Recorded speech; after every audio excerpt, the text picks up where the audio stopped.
মশলা করতে ঘরে যাবো, রান্না করতে আসো আসো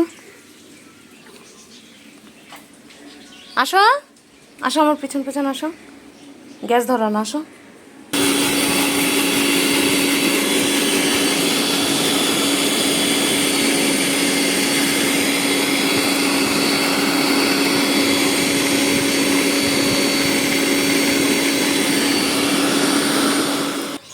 ঘড়িতে 10টা প্রায় বাজে, 10:30টার মধ্যে মেয়েকে রেডি করে দিতে হবে, টিফিন করছি। এত ব্যস্ততার মধ্যে এই গরমের মধ্যে এই গ্যাস জ্বলছে দুটো, এখান থেকে সরবেই না। হাতের কাছ থেকে গরম জিনিস নামাচ্ছি, এদিক করছি ওদিক করছি, ও এখানে দাঁড়িয়েই থাকবে। রোজ রোজ 3 বেলা আমি আসবো রান্নাঘরে, ও থাকবে, থাকতেই হবে। নাচে কেমন,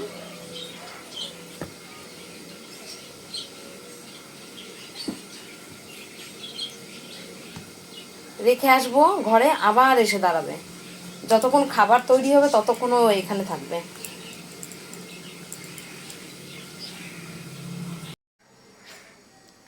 এটা হলো মেয়ের রুটি টিফিনের, আর এখানে আলুর তরকারি করেছি মাখা মাখা করে, কারণ ঝোল করলে না পড়ে যাবে টিফিন বক্স থেকে। তো টিফিন এখানে এই যে রেডি করব। আর এটা আছে, রোজ ডাল দিয়ে খেয়ে যায়, ওই কারণে আজকে একটু ডিমের ঝোল করলাম অল্প ঝাল দিয়ে।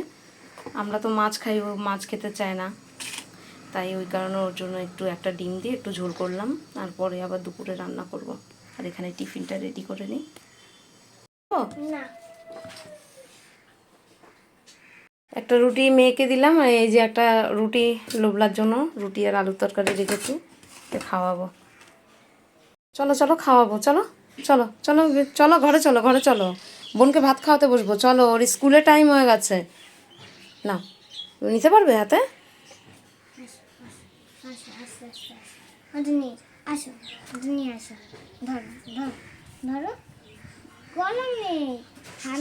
ভয় পাচ্ছে ভাবে গরম, থাক তুমি নিয়ে চলো।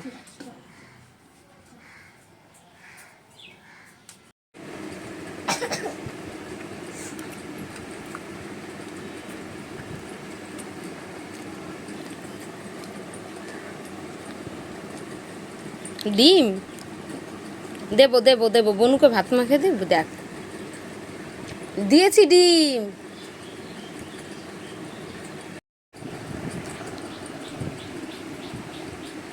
নাও, এখানে 20 টাকা দুটো নোট আছে, 40 টাকা, আর এখানে 6 টাকা আছে, মানে তোমার 45 টাকা লাগবে।